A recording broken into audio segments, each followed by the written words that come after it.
Whether it's ancient combat or modern sport, winning is what it's all about.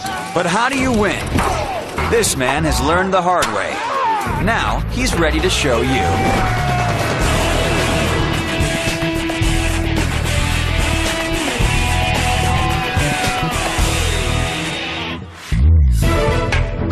We've all heard of the Musketeers, the courageous cavaliers of countless movies.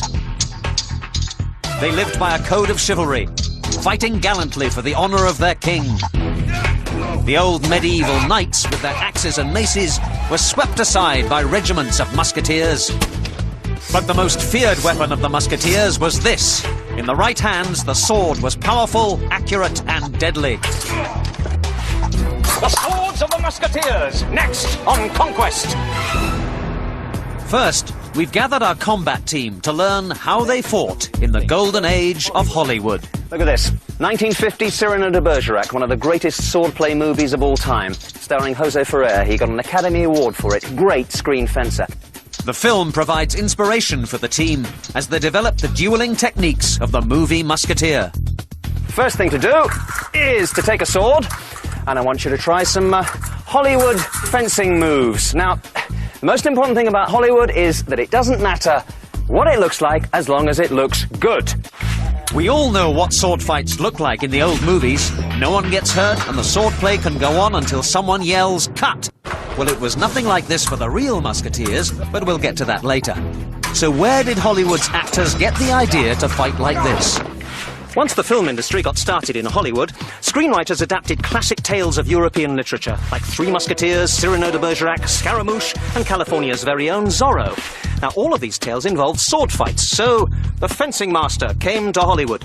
The producers wanted fast, fancy fights. They had no interest in historical accuracy at all. There were two basic styles. The first used a saber or a light broadsword in a hacking, slashing style. But the universal Hollywood weapon used by the Musketeers and everyone else was this. The cup-hilt épée. Of course, this sword never really existed in history, but who cares? You could use it for cuts and slashes, as well as fancy thrusts and lunges. It was strong and light, and it looked great. The team keep working on Hollywood-style fighting, and it's time for me to adopt the costume of a 16th century musketeer. Ha! All right, guys, gather round. What do you think?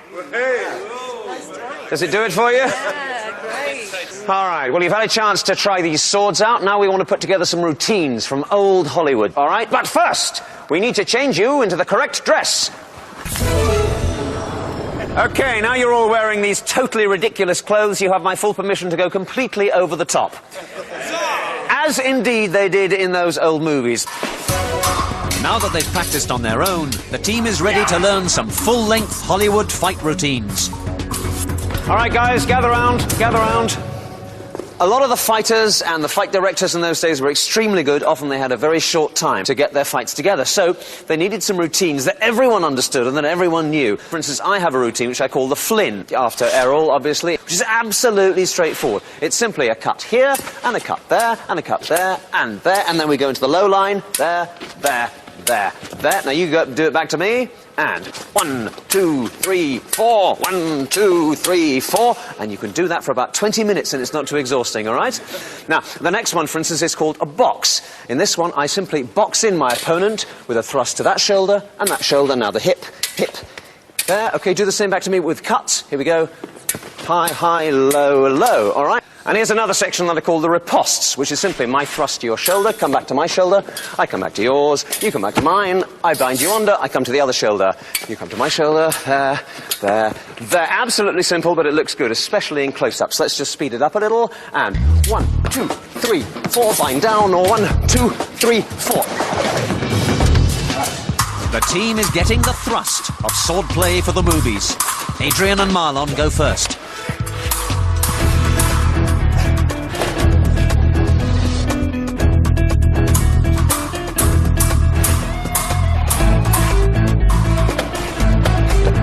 Very good, very good. I like the hat throw, and I like the kick in the ass.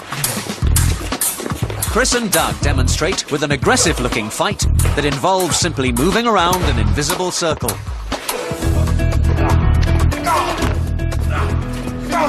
This is excellent, guys. I like the jumps very much. This is all very nice indeed. Listen, why don't you start your section right in here, okay? Get right back behind this piece of parapet here.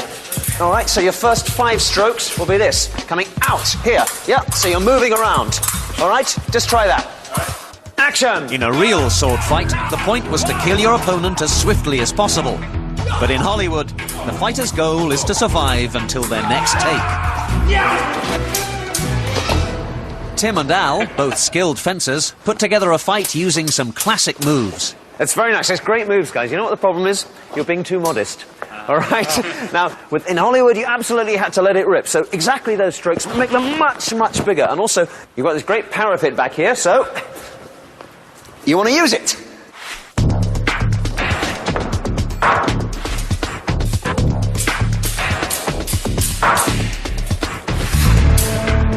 On the other side of the courtyard, John and Justine have prepared the kind of duel that can bring a man to his knees.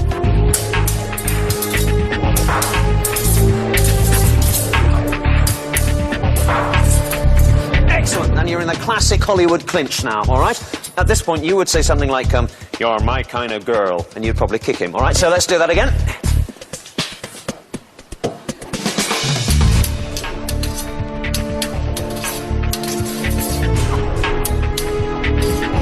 You're my kind of girl. Don't worry, it's nothing he uses. Now that we've perfected that, and the other techniques, You guys can now use all the routines that we've gone through, put them all together in a single fight, which will be the 3 Musketeers against the Cardinal's Guard, and involving a Scarlet Woman. the storyline of most movie fights from old Hollywood had to be pretty simple. An innocent girl, our heroes, the Musketeers, a bunch of bad guys, and in this scene, a girl with a sword. The actual swordplay was a combination of realistic fencing moves that look accurate and totally fanciful moves that, well, just look good. Jumps were particularly popular. Fancy blade work is often combined with good old rough and tumble. Whether they were actors or stuntmen, male or female, the fencers needed to be really good. Only with great control of the blade can you succeed with effects like this. It's not realistic, but it looks great. And you have to throw in some surprises too. Make the girl better than the guy. Hit him where it hurts. And finish him off with a flourish.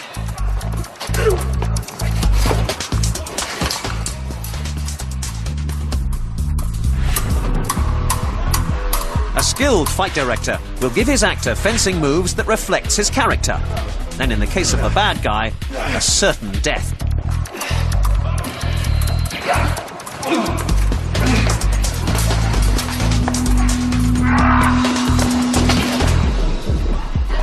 Most old Hollywood fights combined serious swordplay with some pretty corny comedy. Even slapstick.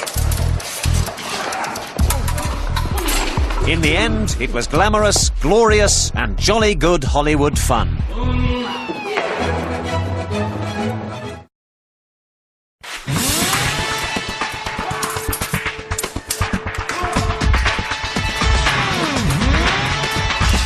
We've all had a blast recreating Hollywood, and it is all a magnificent lie. Of all the moves we've learned so far, absolutely none of them were of any use at all to a real musketeer. Our image of 17th century swordplay has been created by the movies, and before that, by the Romantic writers like Rostand, who created Cyrano de Bergerac, and Dumas, who created the Three Musketeers. Except they didn't, really. I mean, create them, that is. Cyrano de Bergerac was a real person, and amazingly, nearly every major character in Three Musketeers actually existed.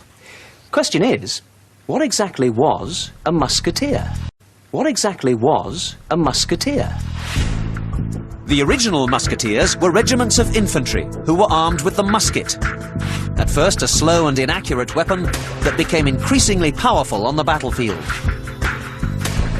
But the King's Musketeers were an elite force, the Royal Bodyguard, a regiment of gentlemen who would never dream of using a firearm. So when Hollywood portrays a musketeer, he is armed, quite rightly, only with a sword.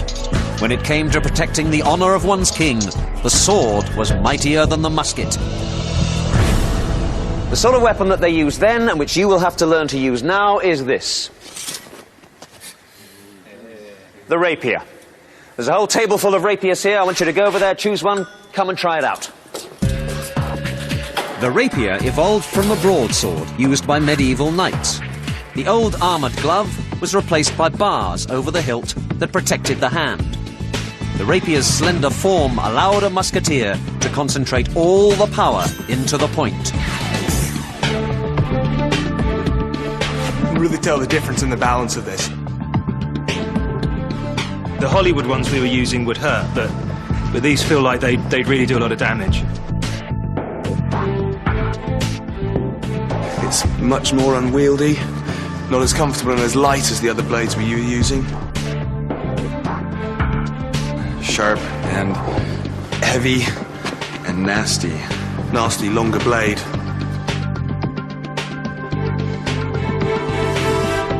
It's all right to attack with. You can really get in there, but it takes your weight with it, so it'd be hard to get back from the attack to defend with. In the right hands, the rapier could be a formidable instrument of death. It was a heavy and cumbersome sword, whose razor-sharp point was intended mostly for attacking. And the people who use them would have to be pretty strong. This is, without doubt, the deadliest weapon that has ever been created for personal combat, simply because it is razor-sharp. It's the point that kills. 3 inches of this will kill you. I could hack at you, I could hit your arms, I could hit your legs, you'd still live through it if you were lucky. If I stick you with one of these, you're dead. So virtually all of true rapier work is point work. The other thing is that these weapons were extremely long. Yeah? Just think of how quickly you can do a thrust. Don't move. Okay? It's a split second. Stay where you are. Any thrust, you can get 2, 3 thrusts in a second. For defence, a musketeer might use his glove to grab at his opponent's rapier and immobilise it. If he had a cloak, that too could be used for protection. But a well-armed duellist would be armed with something more. All right, now this is a very small shield called a buckler. And this is pretty good, because if you use this in the left hand and hold it well out, it means that virtually your whole body is covered. But the buckler became dead weight if the fighting got too close. The ideal complement to the rapier was the left-hand dagger. All right, this is an ideal weapon, because with a very slight movement, you can parry it. Okay, give me a high thrust. There. You can knock the blade out of the way, low thrust. There. Okay, another low thrust. There. Whatever you do with this weapon, it's short and sweet, all right? You can just about keep up with an incoming rapier with this weapon. And of course, give me another low thrust. If you get in, it means that the dagger can actually be used as an offensive weapon as well. But the most direct path to killing one's opponent with a rapier was with a move called the lunge. How many feet between us, do you think? 15. 15 feet, maybe. Okay. Now watch this. This is a single lunge. All right, I'm a foot away from him. So basically, I've covered 12 to 14 feet with a single lunge. Among the most formidable moves is the time stroke. It allows me to deflect my opponent's lunge while simultaneously thrusting my rapier towards his stomach. Still, most damage with a rapier was inflicted with only a small movement. For instance, this one, come again. There. Yeah, I've just nicked to his face. All right? They often use the face as a target. If I hit him anywhere, keep still, anywhere above the eye, he's going to bleed and the blood will go straight down into his eye. He won't be able to see. If I hit him anywhere on the cheek, it's extremely aggravating and annoying, and it also means that he's going to be scarred for life, and he knows it instantly. All right? If I manage to actually penetrate in any way the head, then he's gone. He's had it. Before the team take up their rapiers and go on guard against each other, they must be warned. Even as you're rehearsing, I want you to be aware, although we blunted these points, if this hits you, it will go in. All right? So I want you to keep your distance, keep your brain about you. You really can't fake these rehearsals. You have to be absolutely concentrated.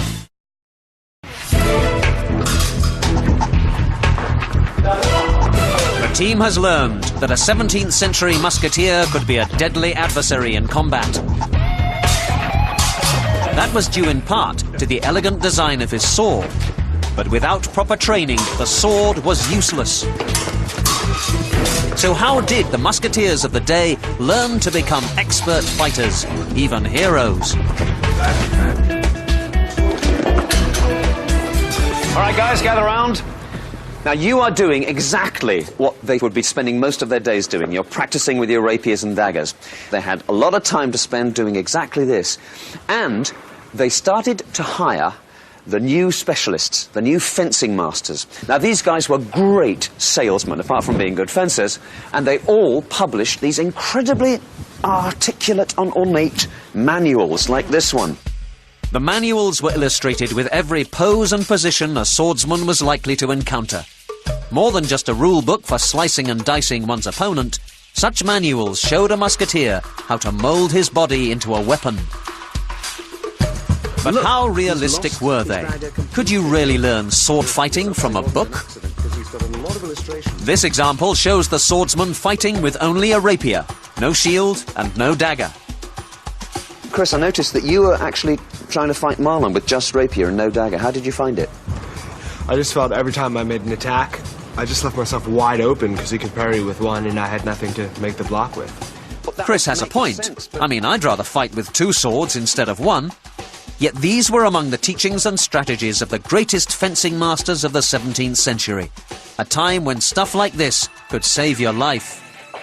The best musketeers didn't just study fencing moves. They learned how to use the whole body as a weapon, a fighting machine that could focus all its power into one point. A fighting machine that could focus all its power into one point. So far, the team has used real swords to practice their moves. They've been unable to make actual body contact because of the danger posed by the sharp points of the rapiers. To practice actual hits on the body, the musketeers would have used wooden swords and daggers. All right, guys, this is exactly how they would have practiced, with wooden rapiers and daggers. Okay, you take that. So come on guard. I don't want any hits or even any attempts of hits towards the face, okay? Such wooden weapons spared the fencers from accidental death or injury. There is no better way to learn from your mistakes than being hit in the guts with a wooden sword. Very nice, very nice. Knowing that the next time it might be razor-sharp steel. I have to admit to you, I've never done this before myself, so I want to go. All right. Besides, you're tired, so I'm more likely to win.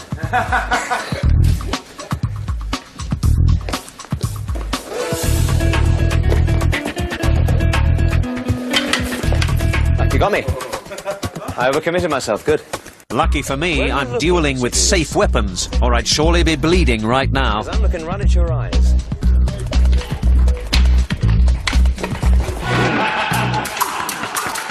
In our quest to find the true spirit of the musketeer, our team has learned that there are two kinds, the Hollywood version and the real thing. First, the team learned the sword-fighting techniques of Hollywood. Moves that looked good, but would get you killed if you were challenged by a true swordsman. Using a fencing manual from the 17th century, they learned the time-honoured fighting stances or guard positions of the musketeers. Some of these moves and positions may have been experimental. They look extraordinary to us. But other moves were practical and deadly.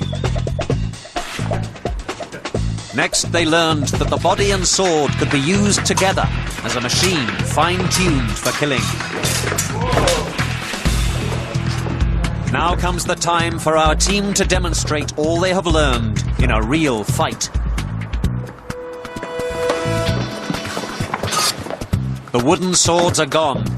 They have been replaced by true rapiers in the Spanish and Italian style. These were the types used by the original musketeers. Although the team will not willingly inflict injury during this demonstration, it is nonetheless a possibility.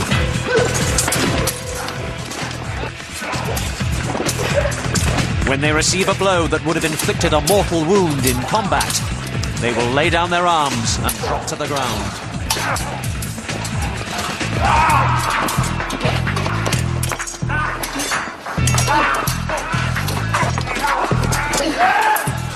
These ground rules allow us to see that such wounds and even death could come quickly in a real standoff between seasoned musketeers, men who were armed with the finest equipment and trained to waste no time as they lunge, parry and riposte.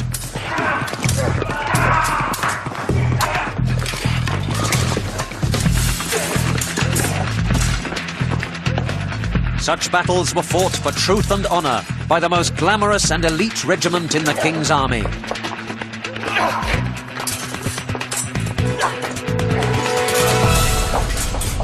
Their duels are the stuff of legend.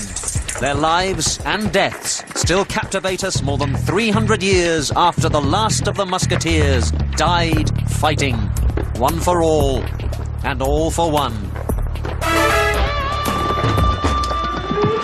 So is that how the Musketeers really fought? Well, perhaps it's as close as we can ever get.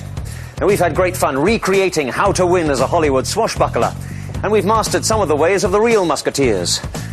But with a sharp rapier in your hand, how many of these classroom techniques would have really worked? Well, I'm very glad that I will never have to find out.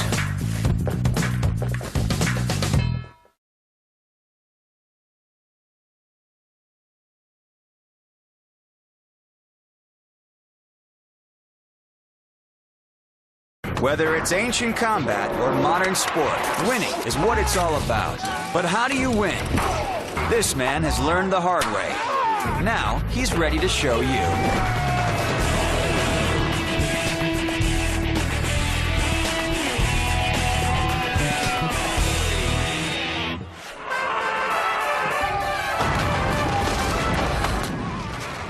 Throughout history, one group of fighters has inspired terror in their victims: pirates! Brutal and bloodthirsty men who gave no mercy in combat and expected none if they were captured. We look at the weapons and tactics they used, and we learn how to win as pirates. All right, team. Your task is to find out how the pirates fought and how they survived. Now, most of us have seen the Hollywood movies. Like Disney's current hit, Pirates of the Caribbean, The Curse of the Black Pearl.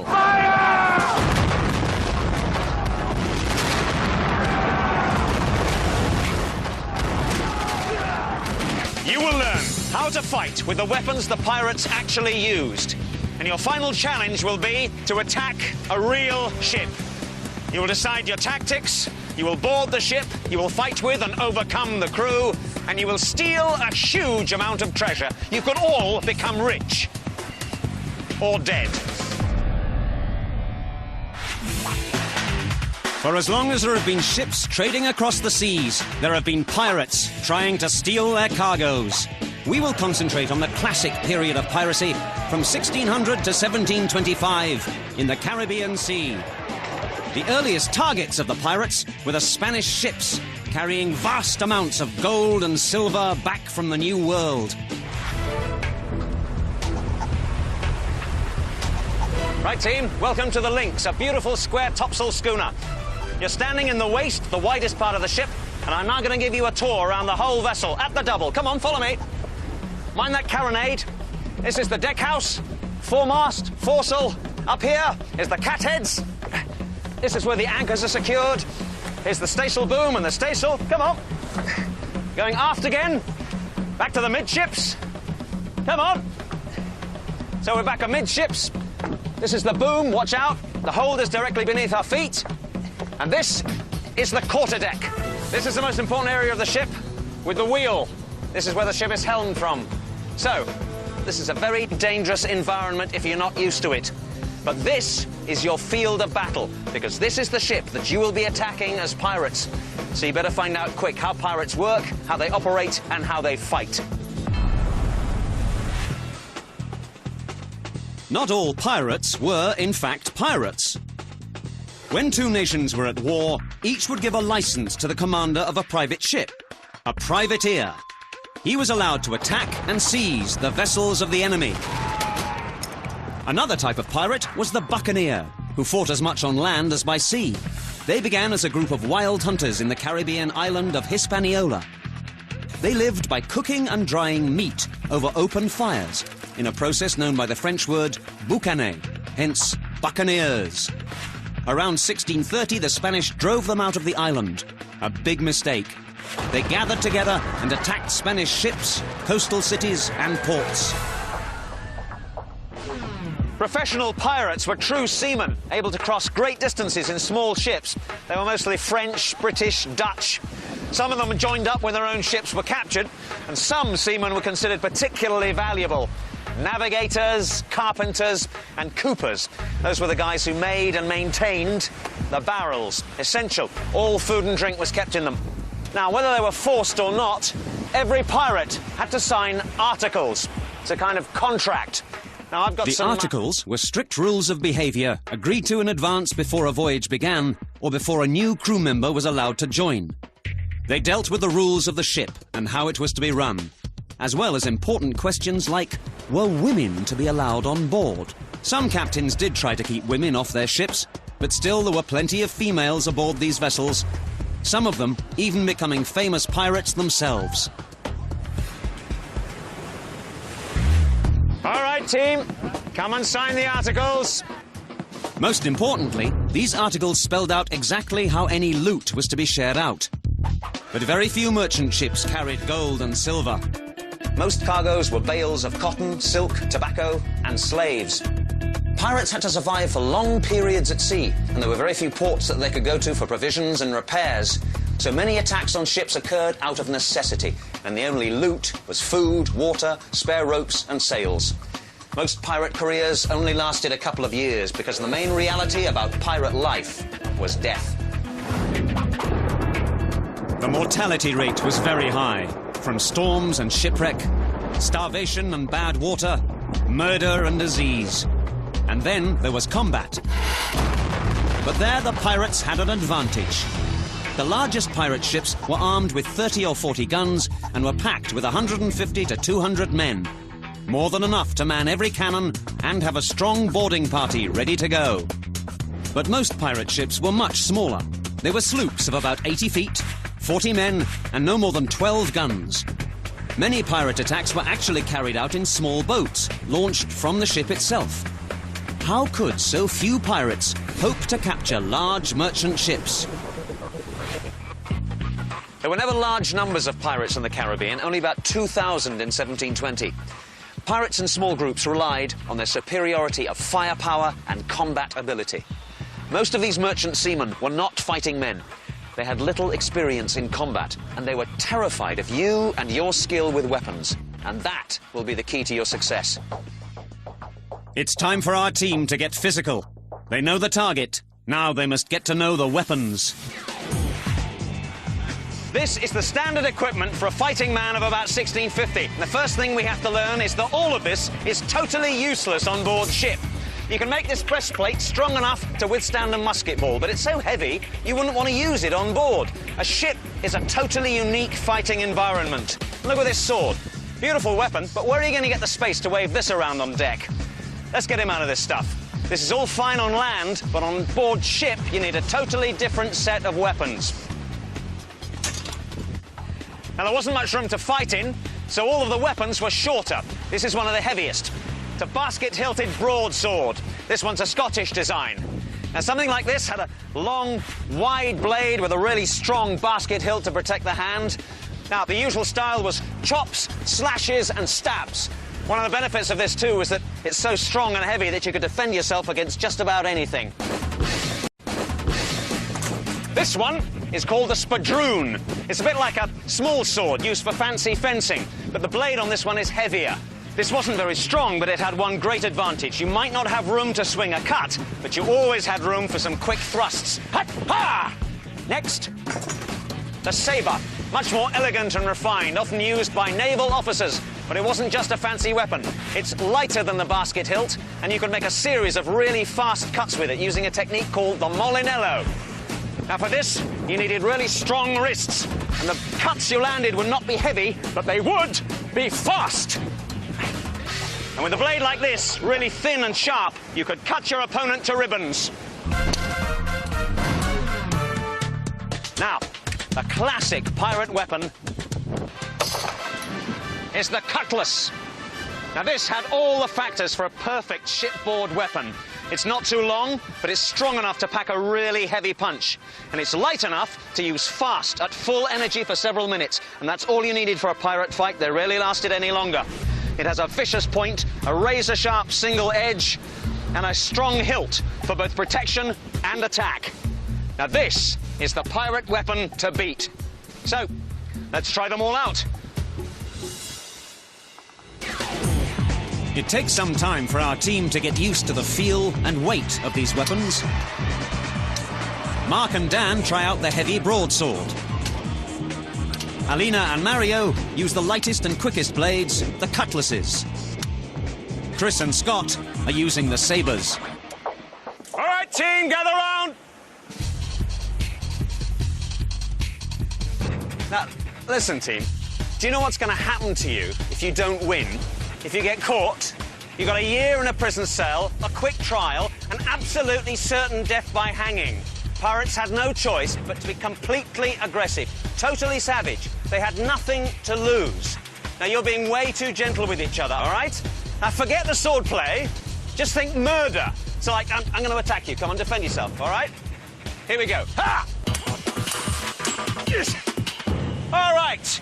Now, when you hit that deck, you just attack. You don't even think about defending yourselves. You have to hit them so hard and so fast that they have no chance to stand up to you. So I want you to pair up again, and I want you just to do aggressive attacking strokes. Let's try it. Our team have learnt the basics of pirates and their weapons. But now it's time to get down and very dirty.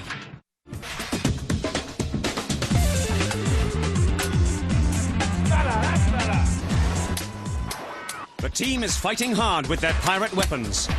Now some of them are quite skilled. They need to be, if they are to succeed in their challenge to attack and capture a ship. Great, okay, back the other way. Now, wait a minute. If his blade is up, that means he's got aggressive intent. He's going to fight you, so you've got to clear it and then carve through him, drive through him. Okay, here we go.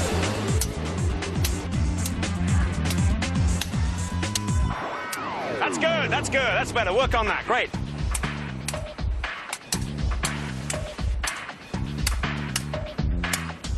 All right, okay, right. You've got to be much, much bigger, more aggressive. You're still fencing with each other. Every single stroke, you want to chop his head off. Yeah, there, all the way, there.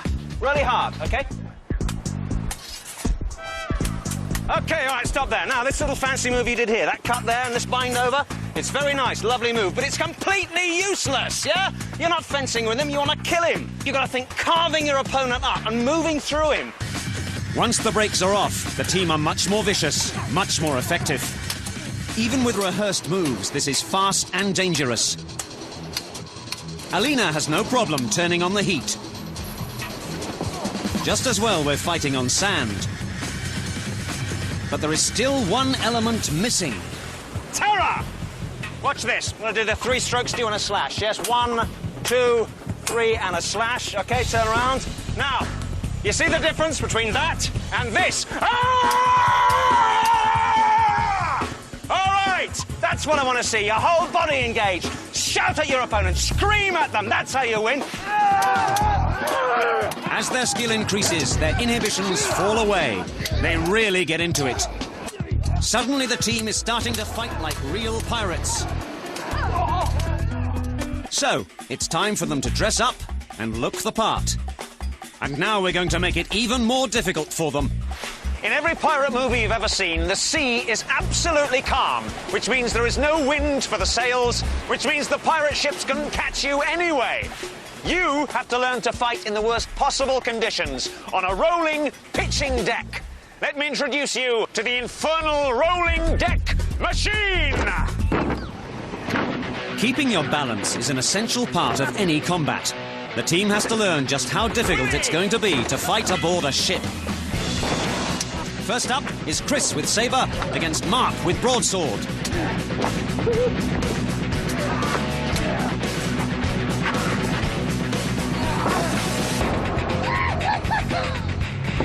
Then it's Mario with cutlass and Scott with short saber.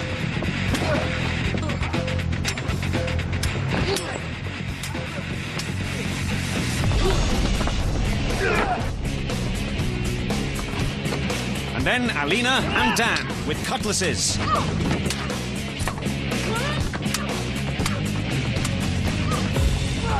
guys seem to be falling at her feet. All right, there's one more absolutely essential thing that we have to learn. No pirate could do without this thing. You've got to do it. Sewing. Essential for every seaman. You've got to sew your clothes, your sails, your boots, bags, everything. We need a sewer. Alina here has volunteered you. Me? Absolutely essential. You have the enormous privilege of making the pirate flag.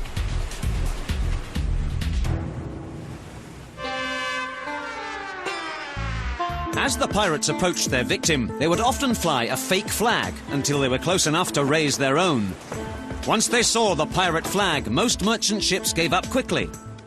But the famous skull and crossbones is a modern invention. There were many different pirate ensigns, and our Chris has come up with his own variation. Hey, look at this. That's really good. I got some shirts you can work on.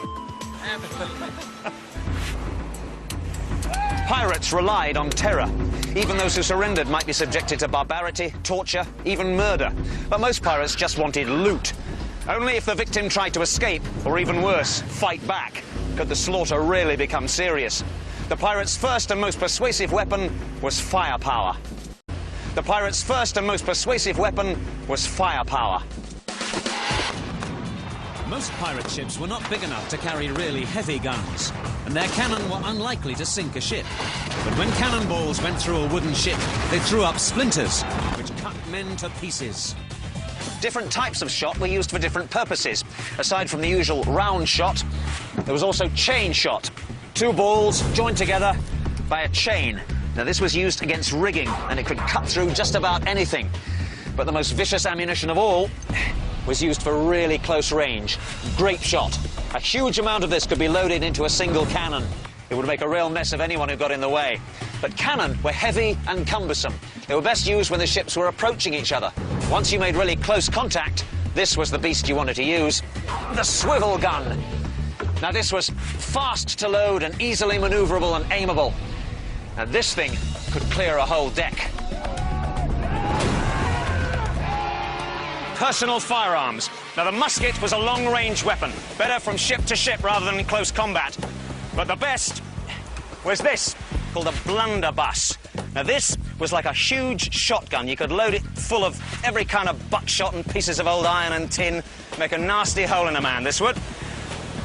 But the very best close-quarter firearm was, of course, the pistol. Now, you'd have a lot of these pistols shoved in every possible belt and cross-belt. The problem is that at sea, gunpowder becomes damp very easily. So you'd make your attack with a whole load of these. If you misfired, you just dropped it, pulled another one, used that one. Let's have a look at these. OK, what's the best range for these? Close, 20 feet, 10 feet. Let's have a look. About 20 feet away, in the heat of battle, I might well miss you. These are extremely inaccurate. Even at 10 feet, if I stop, aim, fire, I immediately become a target. What happens if my powder is damp, if I misfire? What happens if he has a pistol? I've had it.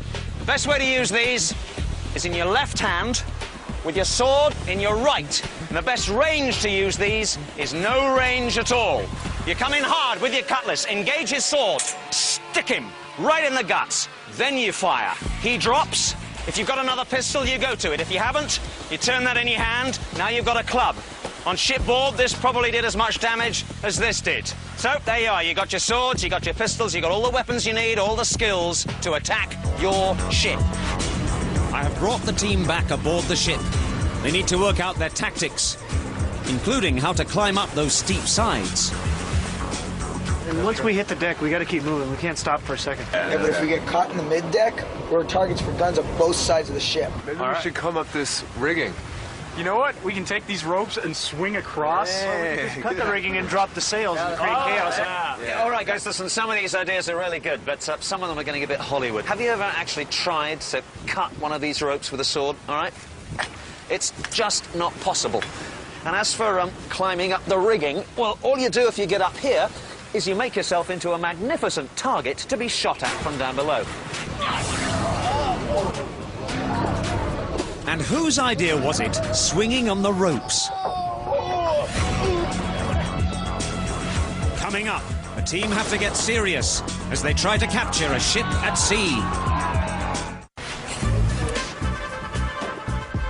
At last, the team is ready for their final challenge, to mount a pirate attack on a ship at sea. The pirates have sailed up close to the target ship, which refuses to surrender.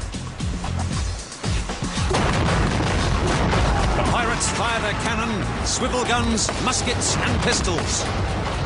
The object is to disable the sails and masts of the victim and keep the defenders from trying to sail her away. The boarding party hurries into the ship's boat. The pirates remaining on the ship keep up a rain of musket fire and shot to keep the defenders' heads down. This gives cover to the boarding party, who row the short distance across to the target. In the bows of their boat is another swivel gun, deadly at close range. The defenders, cowering under a hail of fire, do their best to fire back.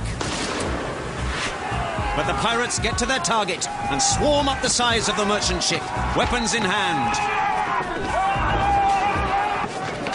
3 men run quickly to the quarterdeck to get control of the wheel and to deal with the seamen there. One of them puts up a good fight. In the meantime, 2 more pirates hack and slash their way onto the foredeck. They make short work of the opposition. On the main deck, those sailors who avoid the pistol cannot escape the sword. The inexperienced crew cannot withstand the savagery of the pirate attack. The ship's owner, who refused to surrender, is murdered. His crew, who dared to defy the pirates, is cut to pieces. Despite a last stand on the quarterdeck, they don't have a chance. It's all over in minutes. A few well-armed men have used terror, speed, and overwhelming force to defeat a larger crew and capture the ship. All right, team, well done. Here is your treasure. What's that? Molasses. What? Well, you use it to make rum, you know. You mean we did all that for... Well, you can't have gold and silver every time, can you? Our team hasn't just learnt new techniques of combat. They've learnt how to apply them with the brutality that made pirates feared throughout the oceans of the world. Their lives were short and savage. But like our team, they had to learn how to survive and how to win with the weapons of the pirates.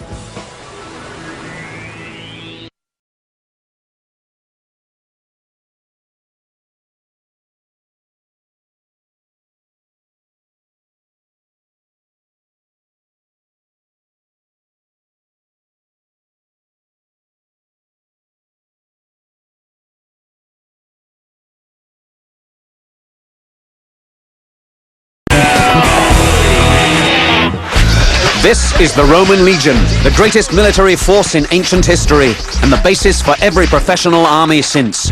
But just how did the citizens of a small Italian town come to conquer the world? This time on Conquest, how to win with the weapons of Rome.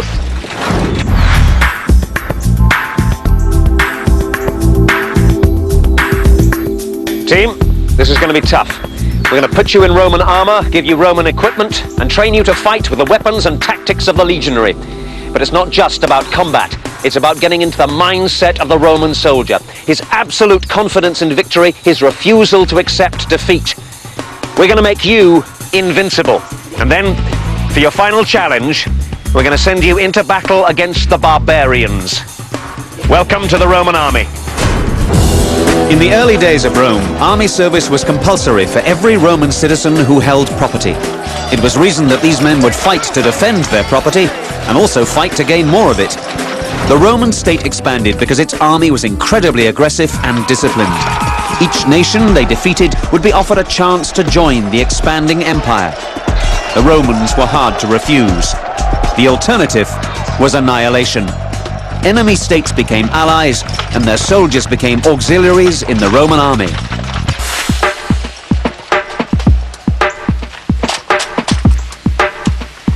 The Romans copied from their enemies. Weapons, armor, formations, tactics, anything that worked. This is mail armor, copied from the Celts and in use throughout the Roman period. You could stab through mail, but it would withstand a cut. Only problem was a really hard blow would break the bone beneath it. So, from the 1st century AD, the Roman legionary wore this, the lorica segmentata. This was made of curved iron plates, and it gave absolutely brilliant protection to the body and to the shoulders. The helmets were of many styles, but the same basic design, with this strengthening piece across the forehead, with these extra eyebrows here. Sometimes crossbars reinforced the whole skull. These cheek pieces protected the face, and the whole helmet gave you excellent vision, and these ear slots allowed you to hear. It was vital to be able to hear commands in the Roman army. Turn to face me. There's also this very large neck guard. If I cut down at your head, your natural instinct is to turn away and hunch up. And as you do that, that neck guard comes down, slides over the shoulder to protect your neck and shoulders. The Roman legionary was a valuable investment. You were worth protecting. Team, get into your armor. Around 100 BC, the Roman general Marius reorganized the legion. First, he opened it to all Roman citizens, whether they held property or not. They would be a permanent standing army of paid soldiers.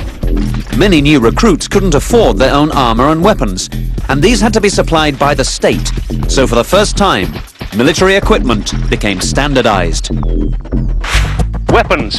First, the shield, the scutum. This was made like plywood, strips of wood glued together, made into shape, covered with linen and leather, with a boss and edging of bronze or iron. Now this was shaped to curve around the body. It's over ½ an inch thick, and until you get used to it, it's heavy. Next, the pilum. This is the javelin, the Roman throwing spear. You'll have 2 of these, one light and one heavy. Around your waist, you're wearing a cingulum.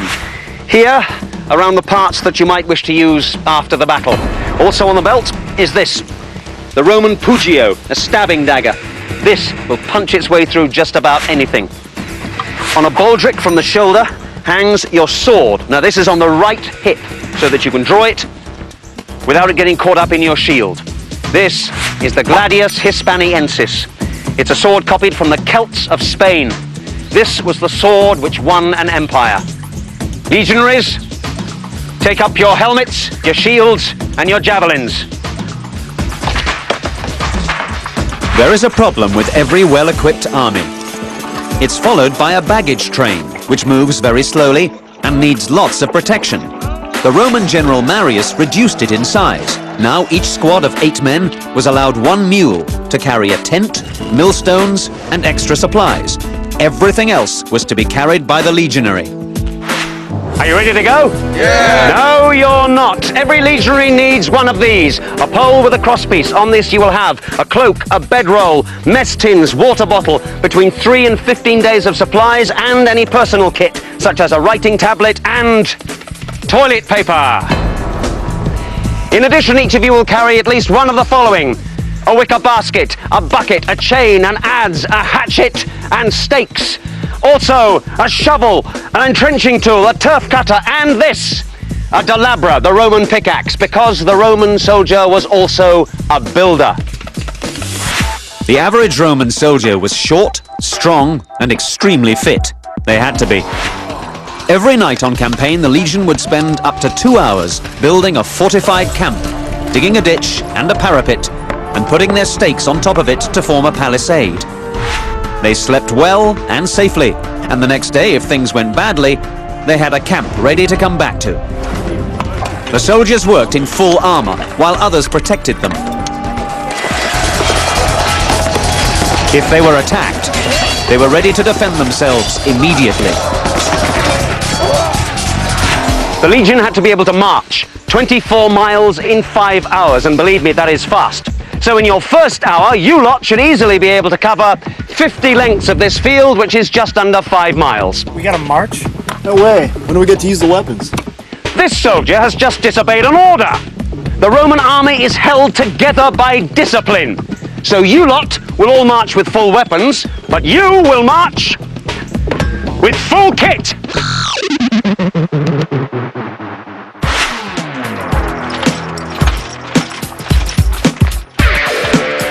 Romans were usually outnumbered, but they had excellent communications and a superb road system.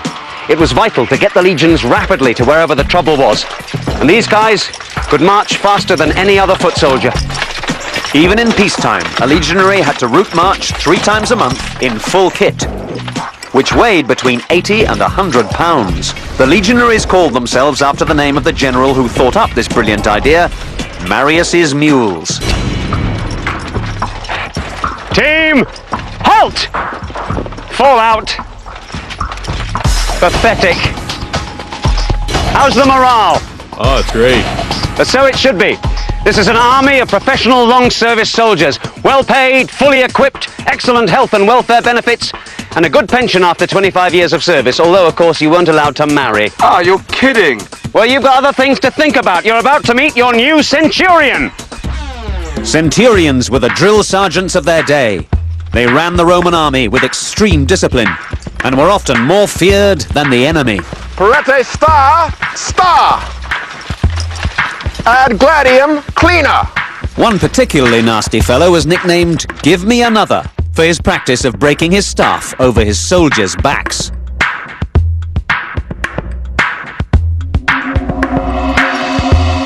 Gentlemen, this is the 6th Legion of Victrix, and here is Dave Michaels, also known as Flavius Crispus, your new centurion. Flavius, these men are tired and they are hungry, so perhaps just an hour of drill before lunch? With this sorry-looking lot, at least an hour. Parate mue! Mue! See it? The Legion was made up of about 4,800 fighting men, plus about 1,000 support staff. It was divided into 10 cohorts. The first cohort was extra large, while the other 9 were each made up of 6 centuries. The century was the basic tactical unit and contained about 80 men under a centurion. Each unit broke down further into teams of 8 men who shared a tent. Discipline in the Roman army was swift and brutal. Any regiment that showed cowardice in battle faced decimation. Today, we take that word to mean an overwhelming destruction of an army's ranks. But to the Romans who invented it, it meant killing 1 out of every 10 soldiers in a regiment that required discipline. The most famous act of decimation took place during the slave uprising of 73 BC, led by the gladiator Spartacus. 2 legions who lost to Spartacus in battle were duly decimated by their commanders. So there was ample incentive for soldiers to train hard and perform well in battle. On the battlefield, units had to move around each other and support each other with speed and discipline. There was a complex system of commands by various types of trumpet. Some designed to be heard at a great distance over the noise of battle. There were also visual cues. Each century, cohort, and the legion itself had a standard which it followed. These were considered sacred objects, and the loss of a standard was an unbearable disgrace. Vendata captate, pick up your shield. Ad testudinam, mue. It was essential for every man to learn the battlefield commands and movements. This one is the testudo, or tortoise, mainly used for siege warfare.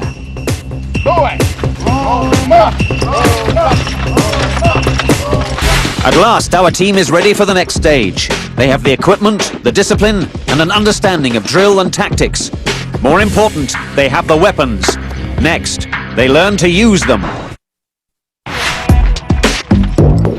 Our team has learnt the basics of drill and discipline in the Roman Legion. Now it's time to fight. You have to understand the fighting spirit of the Romans. They were entirely aggressive. Even when they were attacked themselves, they moved forward into the attack. They took the fight to the enemy. Now they had big shields. These weren't to hide behind, these were offensive weapons. Step forward. I'm going to walk through you. Try and stop me. You take my point.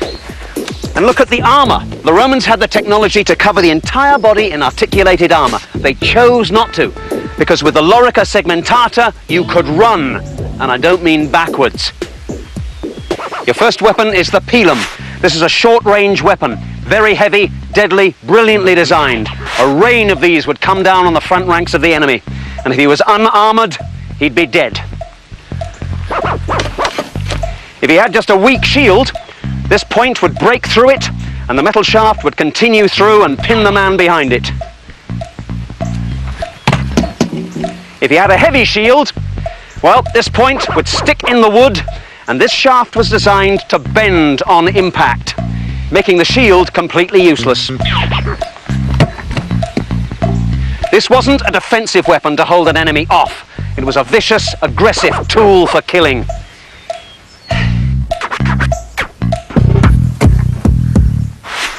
The pilum was just to soften them up. The Roman legion was a machine with 5,000 blades, and the gladius was the blade. It's unusual to be able to hold a weapon in your hand and know that this changed the world. And it's so simple. Why this weapon when the Romans had so many other choices? I'll show you. With a long sword, you need lots of room to be able to wield it effectively, which is hopeless for formation fighting. You could use a shield with it, but the shield had to be small and held in one hand. And most importantly, wielding this can be very, very tiring. Now there is an alternative, the falcata. Now this was used by the Greeks and the Spanish Celts. It's extremely heavy and very effective. Step forward. But in close combat, you had only one real stroke with this, the downward chop. And every time you raise it to make your attack, he'd stab you. Now, the gladius. Step forward.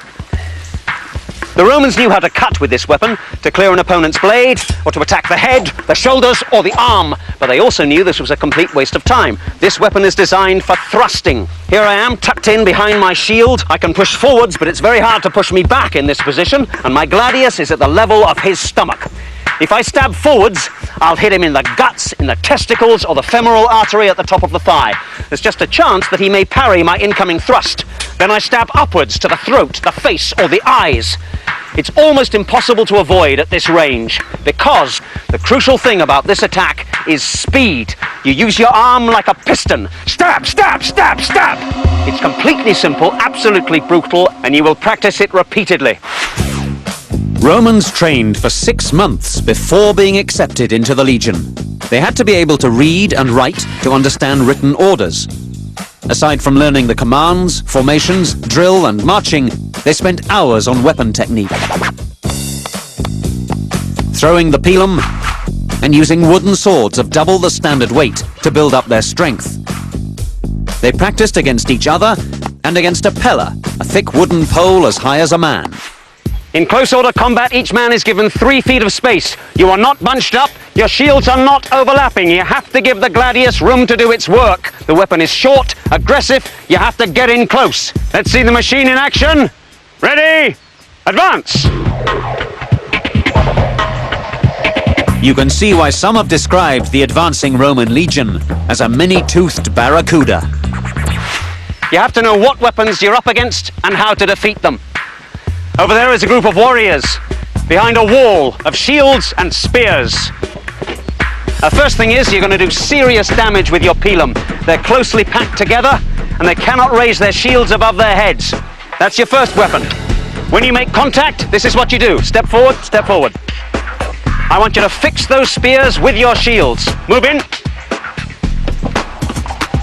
I'm in the rank behind you, and I'm going to force my way between you, push my way through, hack and chop at these spears until they get close enough. These guys don't stand a chance. Here are 2 heavy weapons used against the Legion, the falx and the axe.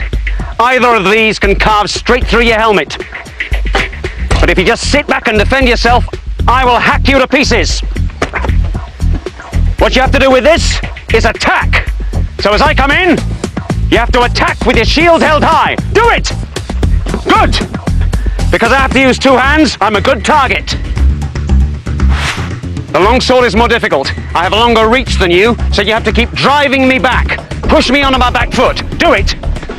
Don't let me have room to use this thing. That's it! Keep advancing! That's right! And remember, you can stab me 3 times for every cut I can give you. To help meet the many types of enemy they had to face, the Romans used large numbers of auxiliary forces. These would be light infantry, cavalry, archers. These soldiers were paid less than the legionary, but after 25 years' service, they and their families could become Roman citizens, entitled to all the privileges and protections that went along with that. The auxiliaries were good soldiers, but the battles were won by the heavy infantry foot soldier of the Legion. It's time to try some of the techniques we've learnt with a full-scale attack. In two disciplined ranks, our team charges forward. After only a small amount of training, the effect is already obvious. The enemy front line would be devastated by a hail of pila just seconds before the Romans smashed into them and cut them to pieces with the sword. As the enemy were bunched up, the Roman rear ranks would throw their pila over their own front ranks into the densely packed mass. It was a mincing machine, and all it takes to start a rout is for one man to break and run, and it won't be a Roman. I feel great. I feel pumped. I feel like I could tear into a real army, not just hay bales now. Lots of speed, shock, and violence. We just tore right through them. But what would it be like against a real enemy? At last, our own legionaries are ready to face the final test, the Barbarians. For their final challenge, our team is faced with a group of barbarians forming a shield wall against them. Both sides are using real weapons, but a well-thrown pilum could kill with ease. So we have substituted bales of hay for our frontline barbarians. Gentlemen, your hour has come. There is your enemy. You will charge the hay bales, throw your pila. You will then go through the hay bales and make contact with the barbarian force beyond. Are you ready? Attack!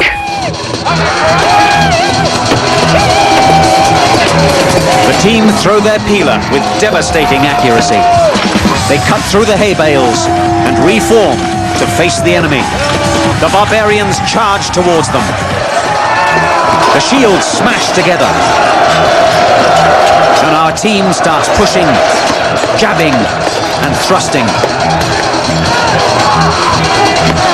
Although outnumbered, they break through the shield wall. Once they're on the run, the barbarians are easy targets. Our team has the discipline not to chase too far and to maintain formation. Bodies litter the ground, including some of ours. Well, you took a few casualties. Do you think you did well? Yeah! Not well enough! There's another barbarian force at the top of the hill! Including archers! Marching orders! Fast, come on! The barbarian archers are guarding a fortification. To succeed, our team must breach the wall and eliminate the enemy force. Our team marches to meet the barbarians, who let fly with a volley of arrows.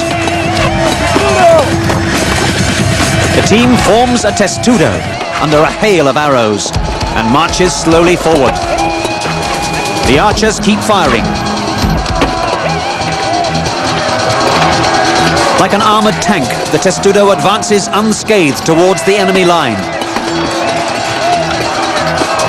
Suddenly, our team changes formation. They begin the attack with swords and shields. This time, things are not so easy. Our team is exhausted. The barbarians fight as individual warriors, while our team back each other up and work together. Although the barbarians fight viciously, they are no match for our superior Roman weapons strategy and training. At last, our team mounts the fortification and can now rain blows down on the defenders. The wall is breached. The barbarians cut and run to the relative safety of the forest, perhaps to fight another day. Well done, you look exhausted. Yeah. But you gained the victory, and for the Romans, that's all that mattered. Our team has shown that on the right terrain, confident, well-trained, disciplined, the Roman legion was the finest fighting force in the world. We have learnt how to win with the weapons of Rome.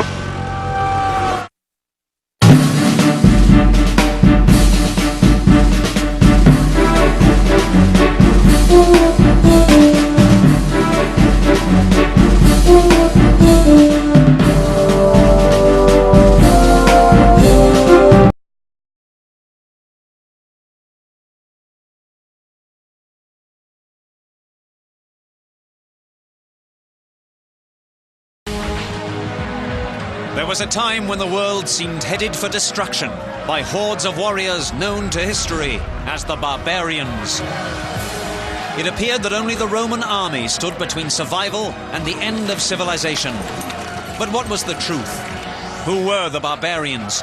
And how could they defeat the might of Rome? The weapons of the barbarians, next on Conquest.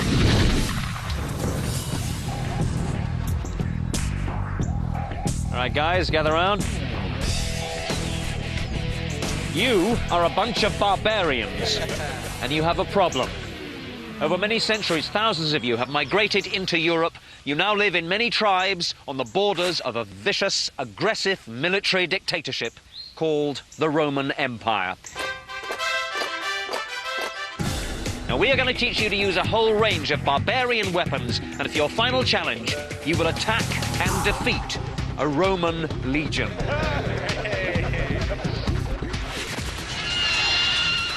So who were the barbarians? The word may come from the Sanskrit for stammering. The Romans believed that their enemies were savage and could barely communicate. They were not Roman, therefore not civilized. This was untrue.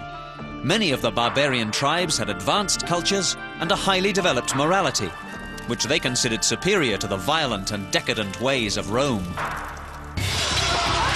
Barbarians repeatedly defeated Roman armies in battle, but always seemed to lose the wars. Let's look at a map. Among the first barbarian peoples who made contact with the Romans were the Gauls. And that was the Roman name for the great Celtic civilization. Extremely artistic, very warlike. Mark, you're going to be our Gaul. Now, the Romans were terrified of you, with good reason, because in 400 BC you invaded Italy and sacked Rome. Now, the Gauls were known as swordsmen, using the long sword like this one. Now, you need strength and flexibility to use that weapon, which is why most of them didn't have armour. So you will go into battle wearing exactly what they did, tattoos and otherwise completely naked. Are you kidding? Well, all right, sometimes they wore pants and tunics of wool and fur and hide. And like all barbarian peoples, they used spears and shields and short throwing spears called javelins. After many wars with the Gallic tribes, Julius Caesar conquered Gaul and crushed the final resistance in 52 BC. The Romans at last took revenge for the earlier sack of Rome in 400 BC. They slaughtered the Gallic people and destroyed their civilization. But it had taken them 350 years to do it. Elsewhere, other barbarians were giving them just as hard a time. Now, in 218 BC, the Romans invaded Hispania, Spain, where they fought for 200 years with the Celtiberians. Mario, that's you. Now, your guys were brilliant guerrilla fighters, and they had some remarkable weapons, including this one, the falcata, which is based on the ancient Greek kopis, probably brought to Spain by Greek merchants. Now, this was made of the finest quality steel, and the design put the weight of the blade down towards the end, increasing what's called the kinetic efficiency of the blow. In other words, get out of the way. Now, the Celtiberians had another sword called a gladius. You might recognize this. It's a simple, short stabbing sword. And they had a spear made entirely of iron called a soliferum. Now, these guys were great metal workers. It's possible that they even invented mail. So, Mario, you've got mail. Many Spanish and Celtic weapons were copied by the Romans.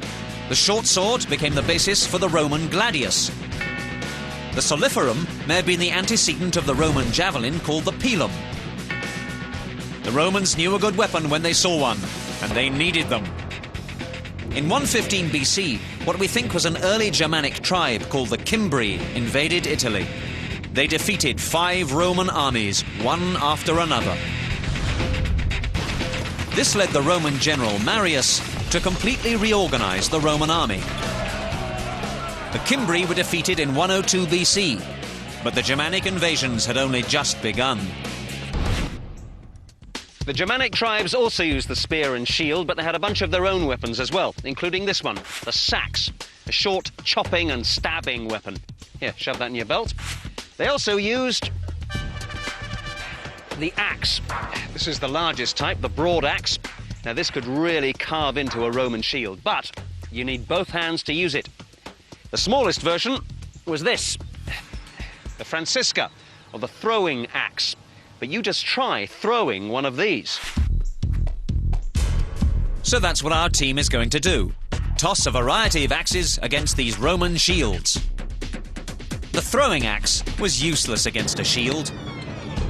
But it wasn't used like that. It was thrown high into the air in large numbers. It must have been very discouraging to get hit with one of these. I also want to show you this. It's a falx, a double-handed weapon popular with another group of barbarians called the Dacians. Chris, you're a Dacian? Now, the Dacians lived in an area of Europe that is now Romania. And from 81 AD, the Romans attacked them. You know, these Romans, they are not nice people to be neighbours with. So now we've got four basic types of barbarian. We have the Gaul, the Celt, the German, and the Dacian. They're remarkable warriors, and all had excellent and different types of weapons. The barbarians came from different regions and brought different weapons into battle, but they shared the same tactics, or rather, tactic. There was only one. The direct frontal charge. There are the Romans. Get ready for them.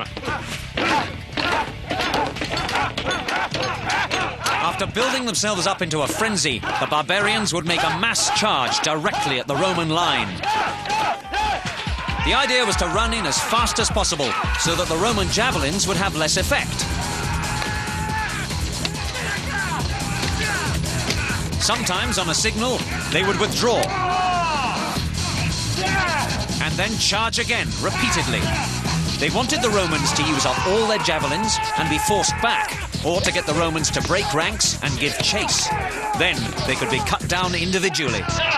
These charges must have looked magnificent and terrifying. Unfortunately, they hardly ever worked. Simple. I mean, they would have killed us with javelins before we ever got there. The Romans were professional soldiers. The barbarians just weren't. The charge feels great. But do we stand a chance when we get there? I mean, these were just hay bales. The real Romans, we never would have broke their lines. We would have got chopped to pieces. He's right. The Romans always kept a reserve of fresh soldiers to replace the front line, and plenty of spare javelins. They didn't tire easily, and they were too disciplined to break ranks. These were the finest soldiers the Empire had to offer.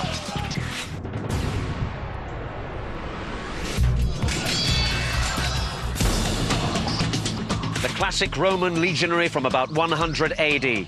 So what do you notice about him? The absolute basics. He's a foot soldier. He's well protected. He is the best heavy infantryman in the world. But like all heavy infantry, he has two weaknesses: cavalry and missile weapons. So from the earliest times, the Romans protected this man by raising mercenary cavalry and infantry from you guys, their enemies. They would divide you up, make friends with some of you, attack the others. They used Gallic and German cavalry, archers from Syria, slingers from the Balearic Islands, and infantry with javelins, swords, spears, and shields from Germany, Gaul, and Dacia. So, we know that this guy has some weaknesses. Now let's work out how to defeat this creep. Our team has met the enemy. Now they must learn how to beat him. Our team has studied early barbarian tactics. Now they need more practice with barbarian weapons before meeting a Roman legion in battle. This is the spear, the absolutely basic weapon of all ancient peoples. It's simply a pole with a pointed blade on the end. Now, the spear could be used by individual warriors or by massed infantry. The infantry spearman would usually carry a shield in the left hand. He would carry his spear either in the high guard or the low guard. Would you line up behind me and beside me? Now, combined with other spearmen, he could either defend himself or advance behind a wall of spears and shields. Spears! Now, this could be very effective, especially against cavalry and infantry. Ready? By the left, advance! But the individual spearman had very little maneuverability, and the whole system requires a great deal of discipline, training, and cohesion. Ready? Charge! Even then, the Romans found this to be no difficulty at all. They would just fix the spears with their shields and chop their way through them. So most barbarians fought as individuals. The individual warrior used a fighting spear of about 7 to 8 feet long. Any longer than that, and it would become unmanageable. Now, to use it effectively, you have to have both hands, so no shield, which means you have to rely on the spear both for offense and defense. Now, you could use body armor and a helmet, but these are heavy and slow you down, so most barbarians didn't use them. That's better. Now, against other spears, you have to clear your opponent's blade before you can thrust in yourself. And there are lots of fancy parries and avoidances, all of which are completely useless if you can't counterattack immediately. Right, let's try it against our Roman. Now, the spear is a stabbing weapon.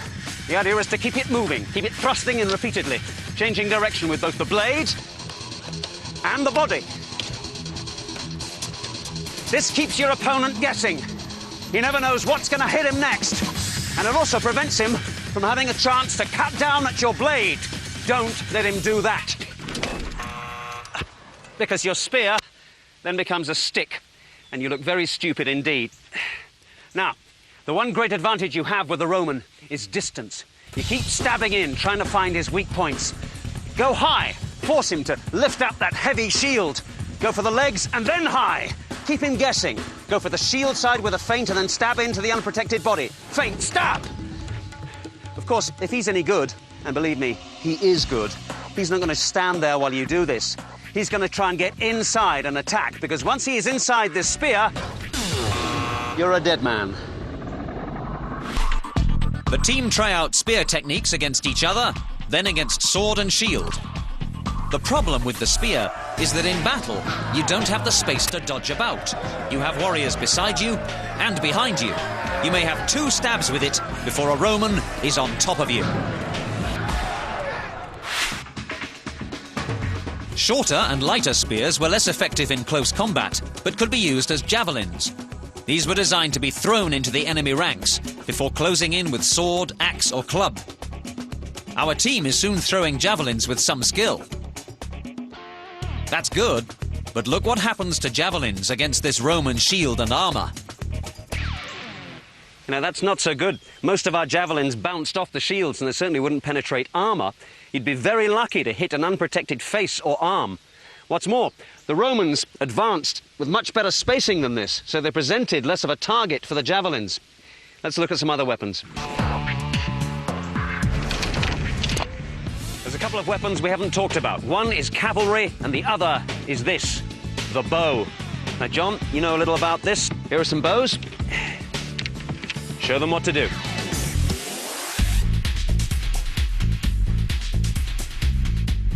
The bow and arrow is a relatively lightweight and all-purpose weapon. Many barbarian tribes included bows as part of their arsenal, but in battle, they presented some of the same problems as the throwing axe. Shot straight on, many arrows would either miss their target or bounce away harmlessly. Instead, squads of barbarian archers would aim high in the air, creating a deadly rain and, in theory, terrifying the soldiers below. In close combat, barbarians used various types of cutting weapons. This is the Gallic long sword. It's a slashing weapon, very blade heavy. You can use it either with 2 hands or with a single hand and a shield. And against a lightly armored opponent, this would be deadly, and it looks terrifying. But it will not penetrate a Roman shield. And if you get this stuck in that shield, even for a second, he'll be stabbing into your guts.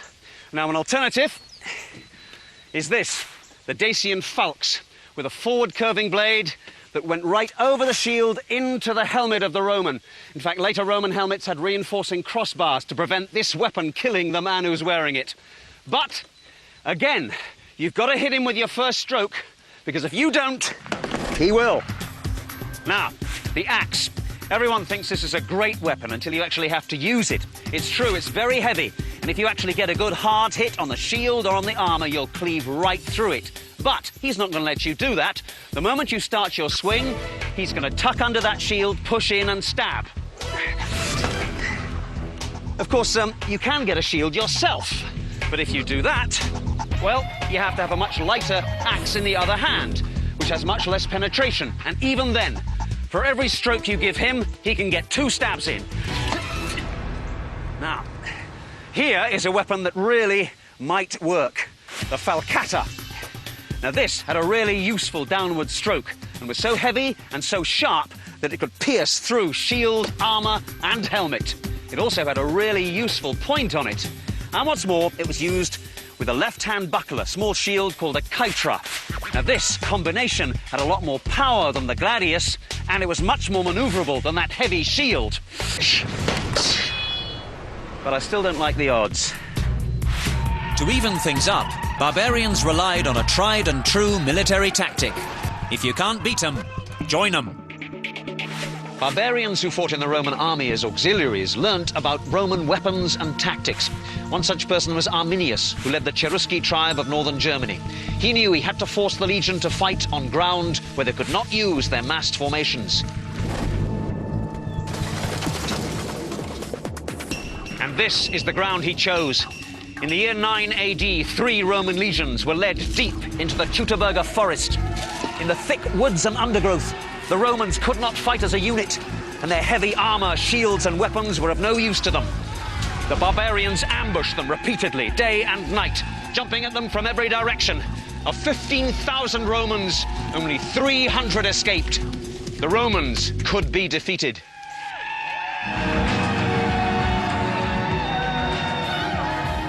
If barbarians were to have continued success against the Romans, they would need to use every weapon they could get their barbaric hands on. In the last centuries of the Roman Empire, the whole attitude became much more defensive as Rome withdrew behind walls and fortifications. And you can see this attitude in the weapons of the common soldier of the late Roman army. Look at this sword. It's not a gladius, it's a spatha, a longsword. The gladius was sharp, short, aggressive, a get-in-close weapon. The spatha's much longer. It says, get away from me, get back. The gladius is out. You can see it in the spear, too. The old Roman javelin, that's rejected. Now he carries a spear. Purely defensive weapon. You don't want to throw it, you want to protect yourself with it. And look at his shield, much smaller now. The armour is now mail, not plate. The Roman soldier was less fit, less well-trained, less motivated than he was before. Look at this guy. He looks like a barbarian. That's because he is one. By the 3rd and 4th centuries, the vast majority of the army was made up of barbarians called into Roman service. You guys had got inside. The Romans weren't Roman anymore. They'd lost that aggressive spirit that kept them going. Now, at last, the Romans are just another army. Our team of barbarians has a chance. Coming up, watch out, Romans. It's payback time. It's the final showdown for our team of barbarians as they face off against a Roman legion. There is the enemy, the Roman invaders. Your chance for revenge at last. You've made your plan. Take up positions for attack. The first wave is a frontal assault, easily repelled by the Romans. Our team members know that they must change tactics. Now the barbarians attack with spear and shield men in a wedge formation, as learned from the Romans.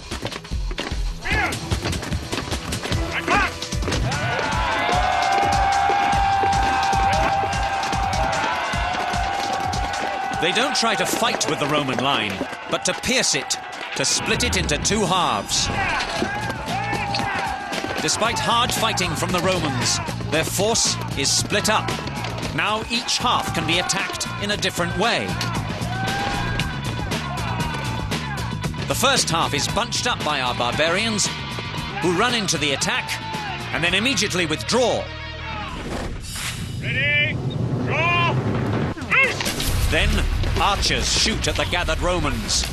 They are outflanked and shot down one by one, and those who try to break out are cut down.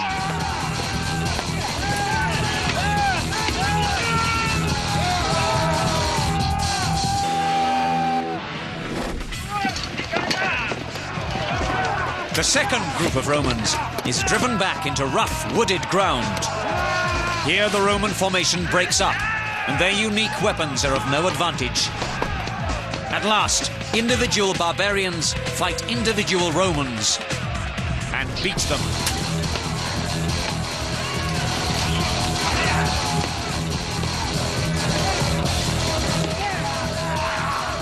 The ferocity of the barbarian warrior is unleashed. and legions of Roman soldiers pay the ultimate price.